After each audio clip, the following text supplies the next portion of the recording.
Communicating is a mission, and the mission now is media. The Seventh-day Adventist Church continues to bring hope with new tools, new language, and a global reach. Global, integrated, unprecedented. Discover the tireless work in the Sessions newsroom. New cycle, same mission. The Adventist Church defines leadership for the next 5 years in over 210 countries. Mission on the front lines, hope where there is war.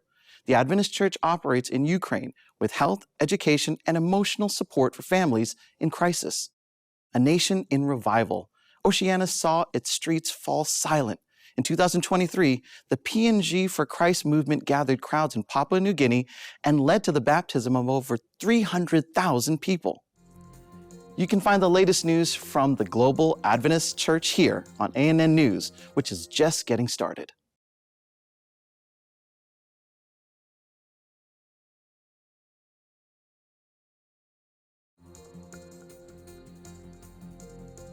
Day 5 of the General Conference was quite eventful. Here are the top highlights from Monday. The mayor of St. Louis made a guest appearance. Mayor Kara Spencer thanked attendees for their involvement in the city's community outreach programs. Your church has taken bold steps to address the needs of cities around the world, and you're doing your part. We are grateful. Less than 2 months earlier, the city was hit by an EF3 tornado. The tornado killed 5 people and damaged more than 5,000 structures. The church presented the city with a check for $100,000 as a token of appreciation for the city and to assist with the recovery efforts. Later in the day, more church leaders were elected. First up, the Associate Secretaries of the World Church. Hensley Maruvan will serve as Undersecretary.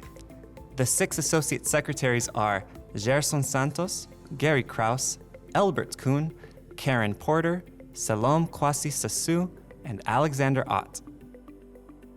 Next up, Division Presidents. The World Church is divided into 13 regions called divisions, and since each division needs a leader, that means 13 presidents were elected. Buckle up, this is a long list.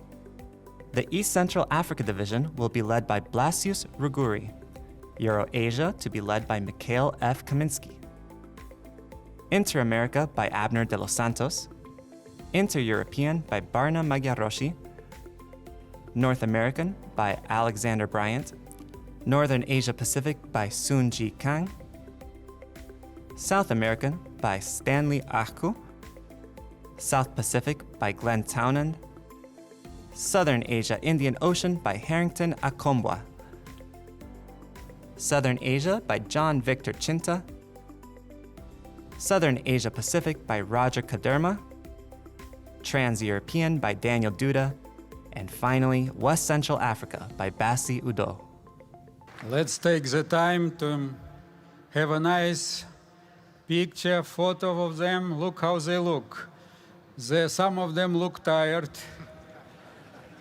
Some of them don't know what is ahead of them. But we will pray before they go and start their work. The evening wrapped with inspiring reports from the China Union Mission, Southern Asia Division, and the Inter-European Division.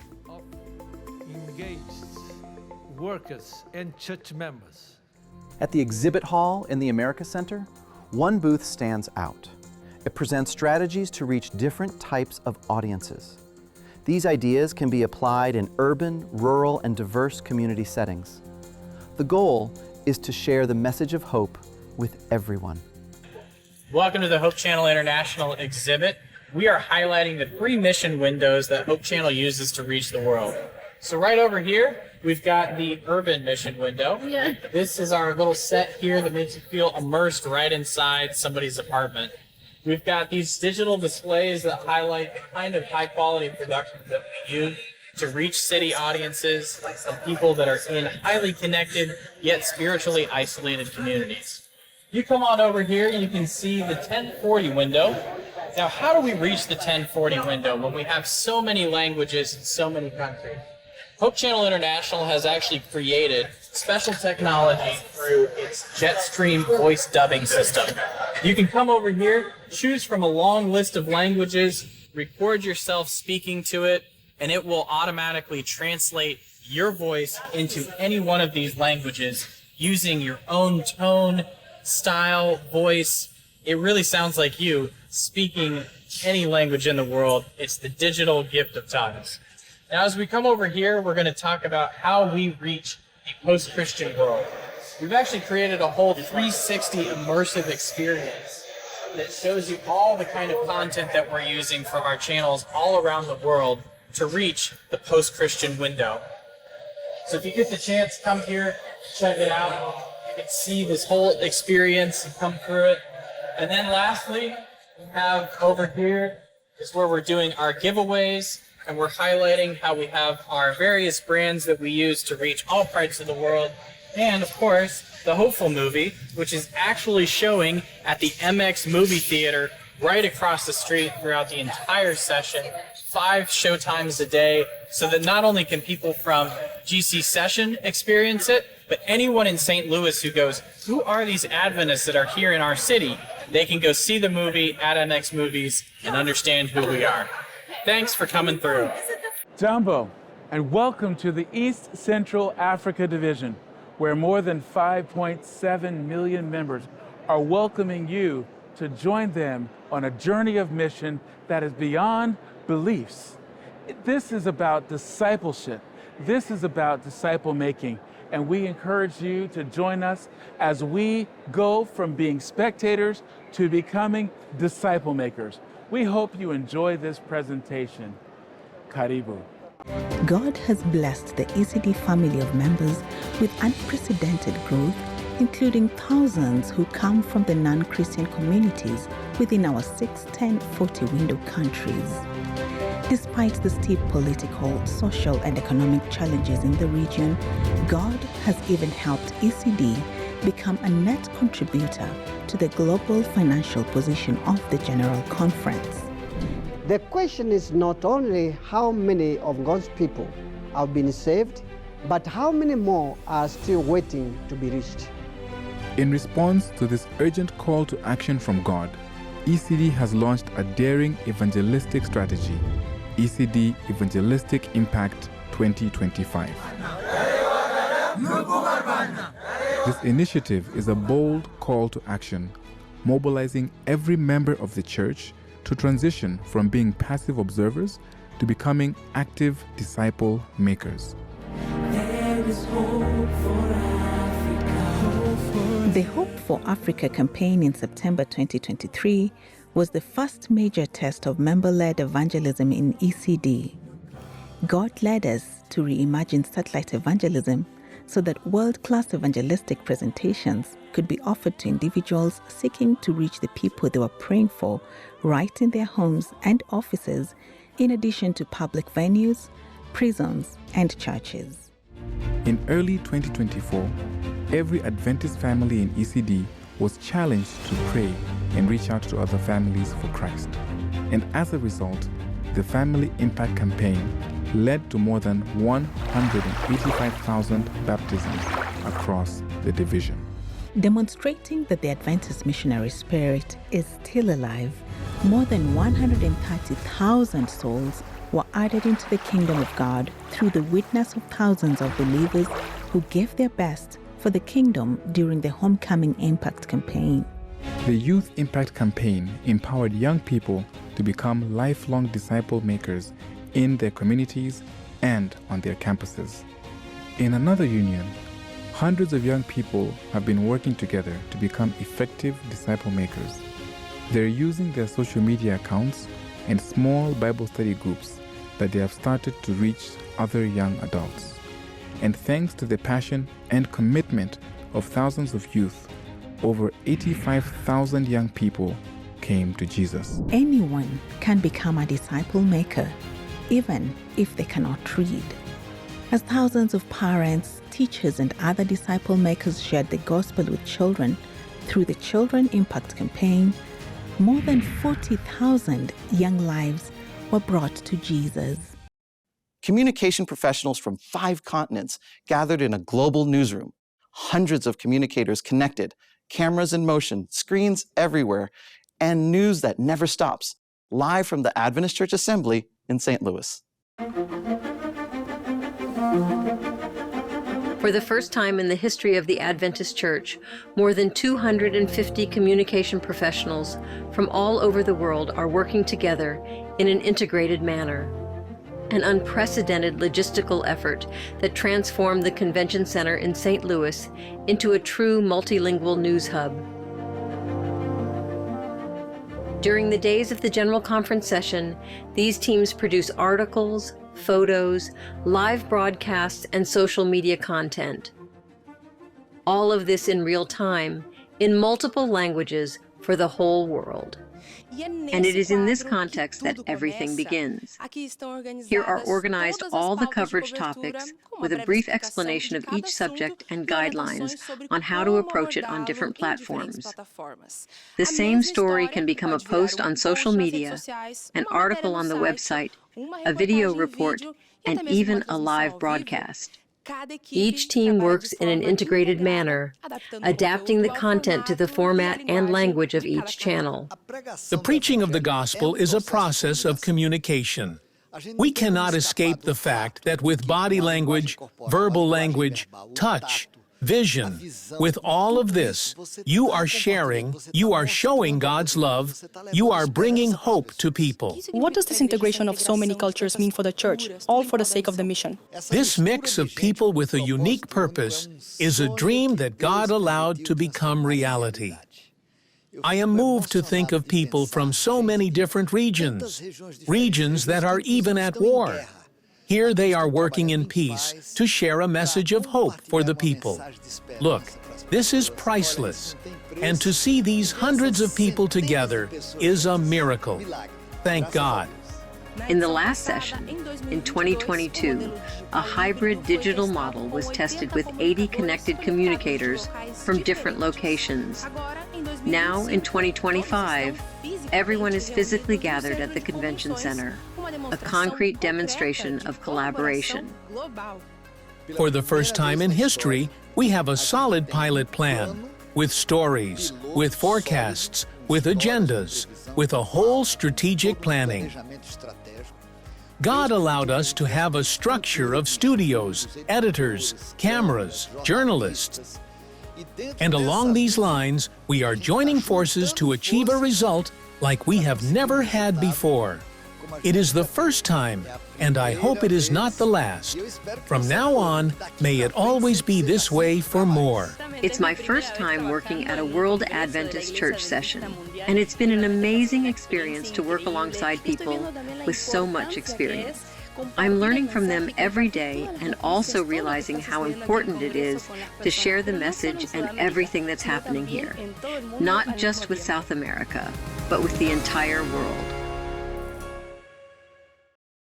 Emotional rescue, shelter, education, medical assistance, and more. All of this amid the war, with volunteers, local leaders, and international support working together to bring hope and dignity to communities in Ukraine.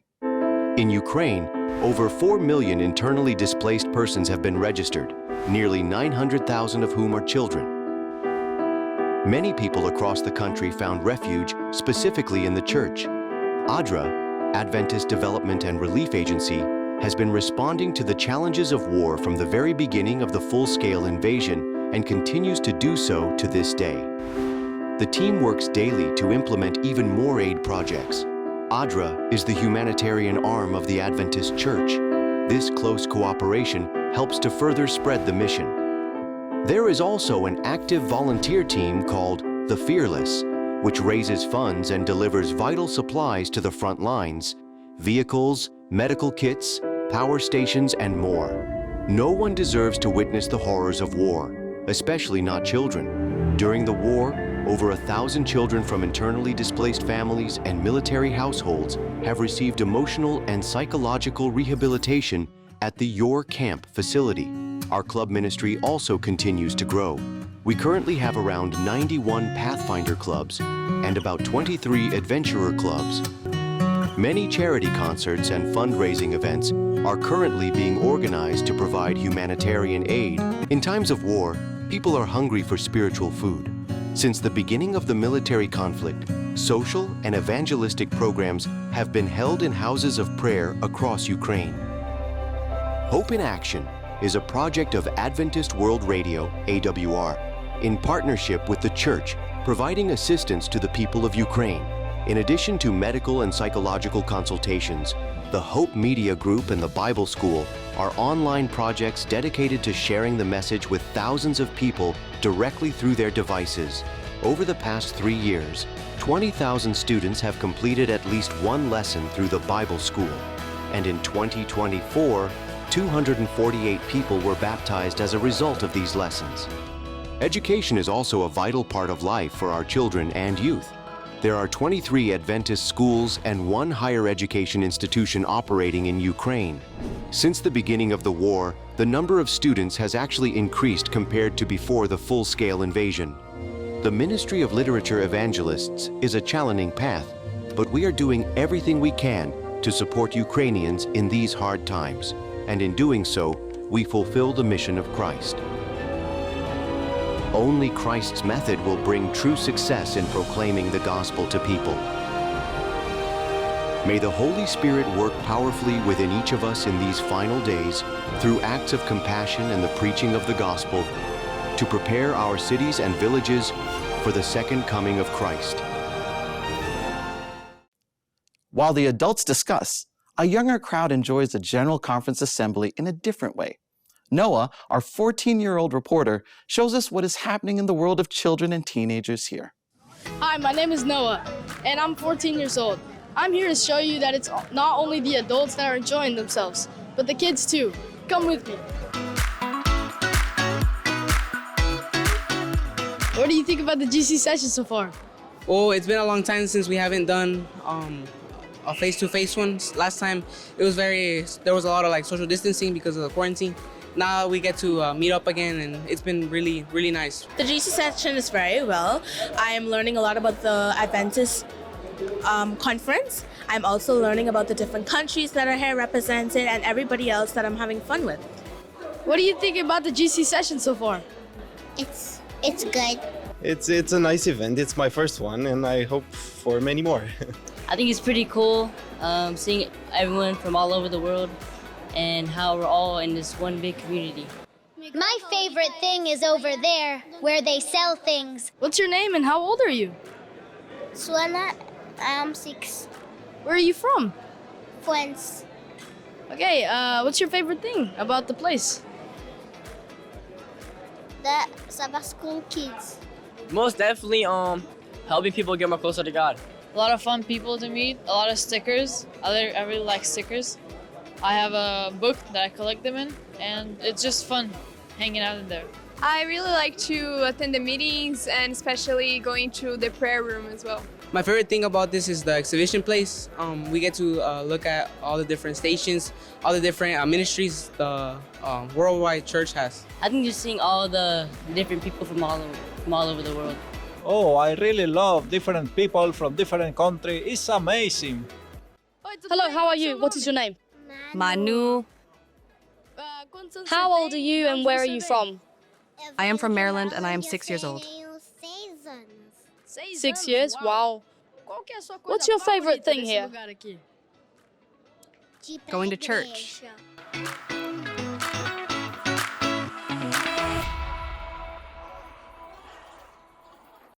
In Papua New Guinea, the PNG for Christ movement gathered thousands during evening services and resulted in over 300,000 baptisms, a revival that reduced crime and benefited the social landscape of the region. Meanwhile, schools became shelters, health clinics provided free care, and radio programs and universities continue to train a generation of strong leaders. PNG for Christ. Over 2,000 sites hosted nightly gatherings where tens of thousands came to hear about Jesus. But it wasn't just about preaching. Before the meetings even began, church members spent countless hours in prayer and found ways to serve their communities. Near Mount Hagen, the 10,000 Toes and Adventist World Radio Mega Health Clinic provided free medical care to thousands of people. Hundreds of volunteer doctors and nurses from around the world brought healing and hope. Over 300,000 people were baptized or made commitments to baptism. Entire communities experienced spiritual revival. So this was my third trip to PNG, but the most memorable one, that's for sure. The reports that came out during these meetings from the authorities was the streets were emptied, the police didn't have much work, the crime went down. The global I Will Go movement has ignited a passion for mission, inspiring a new generation to step out in faith. This movement is alive in so many areas. Through media outreach, Faith FM and Hope Channel are reaching hundreds of thousands of people who may have never stepped inside a church but are now hearing messages of hope. In our schools, young minds are being shaped with values that will guide them for a lifetime, helping students grow in faith, develop Christ-like characters, and discover their purpose to make a lasting impact in their communities and beyond. And when disasters strike, ADRA is there, preparing communities in Vanuatu and Fiji, ensuring they're ready to help when times get tough. Sanitarium Health Food Company is a great example. Their schools' breakfast programs in Australia and New Zealand are giving many children the best possible start to their day. Education is also a mission. Avondale University and Pacific Adventist University are shaping the next generation of missional leaders, equipping them with knowledge, faith, and purpose to transform their communities and the world. We have partnered with the Southern Asia Pacific Division, where the challenge is much greater. For our partners, the ratio of Adventists to population is as challenging as 1 in 10,000. Through Missions Refocus, we've committed to sending people from our territory to support our neighbours, bringing the good news to places it has never been heard. The mission is alive and thriving. Together, we are answering the call to bring hope to the world. I will go. Will you?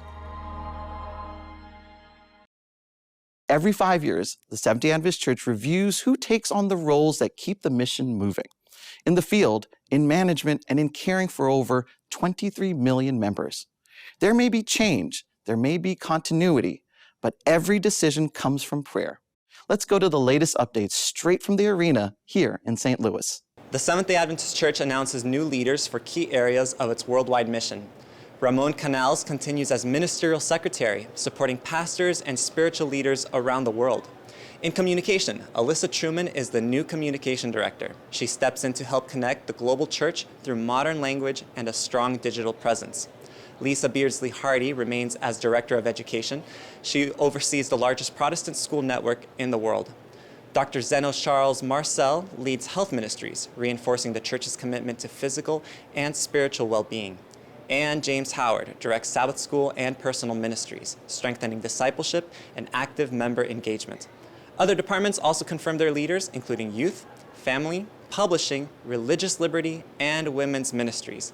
You can find the full list and more from the General Conference session at gcsession.org. The history of the Seventh-day Adventist Church is being written in real time here at the General Conference session.